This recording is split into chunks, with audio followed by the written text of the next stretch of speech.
विद्यार्थी मित्रांनो, आजची जी ट्रिक सांगणार आहे ती एमएसटी सीईटी मध्ये मॅथ्स मध्ये 2 मार्क तर फिक्स करणार तुमचे।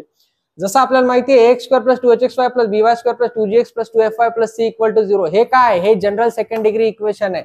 हे जर रिप्रेझेंट करताय पेअर ऑफ लाईन्स तर हा जो डिटर्मिनंट असतो हा 0 असतो। पण प्रॉब्लेम इथे नाही आहे, प्रॉब्लेम आहे की हा कसा लक्षात ठेवायचा त्याची ट्रिक सांगणार आहे।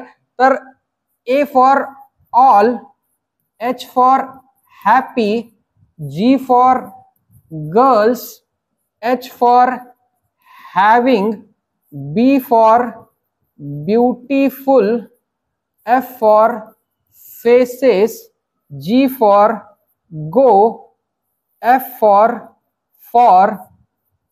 college. All happy girls having beautiful faces go for college. Trick कशी वाटली कमेंट मध्ये सांगा आणि हो, मॅथ्स वर्गाच्या चॅनलला फॉलो करायला विसरायचं नाही। थँक्यू।